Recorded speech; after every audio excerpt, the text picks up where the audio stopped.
भारतीय सेना भारत की आत्मा, शान और सुरक्षा की सबसे मजबूत दीवार है, जिसकी कहानी सिर्फ इतिहास नहीं बल्कि बलिदान, साहस और देशभक्ति की मिसाल है। बहुत कम लोग जानते हैं कि भारतीय सेना की नींव 1776 में ईस्ट इंडिया कंपनी के समय पड़ी थी, जब अंग्रेजों ने भारत में अपनी सत्ता को बनाए रखने के लिए एक संगठित सैन्य बल बनाया। लेकिन समय के साथ यही सेना गुलामी की जंजीरों को तोड़कर आज़ाद भारत की ढाल बन गई। 15 अगस्त 1947 को जब भारत आज़ाद हुआ, तब भारतीय सेना ने भी एक नई पहचान पाई और देश की रक्षा का संकल्प लिया। 15 जनवरी 1949 को जनरल के.एन. करियप्पा पहले भारतीय कमांडर इन चीफ बने और उसी ऐतिहासिक दिन की याद में हर साल 15 जनवरी को आर्मी डे मनाया जाता है।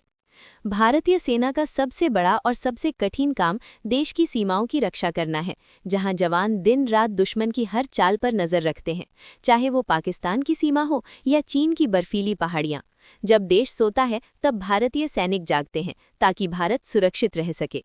युद्ध हो या आतंकी हमला, भारतीय सेना हमेशा सबसे आगे खड़ी मिलती है और यही वजह है कि 1947, 1962, 1965, 1971 और 1999 जैसे युद्धों में सेना ने अपने शौर्य से दुनिया को भारत की ताकत दिखाई।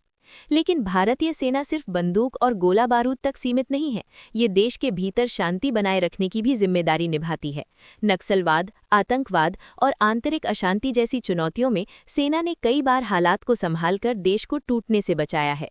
जब प्रकृति अपना रौद्र रूप दिखाती है और बाढ़, भूकंप, भूस्खलन या चक्रवात से सब कुछ तबाह हो जाता है, तब सबसे पहले राहत के लिए जो हाथ आगे बढ़ता है वो भारतीय सेना का ही होता है, जो अपनी जान की परवाह किए बिना लोगों को सुरक्षित निकालती है।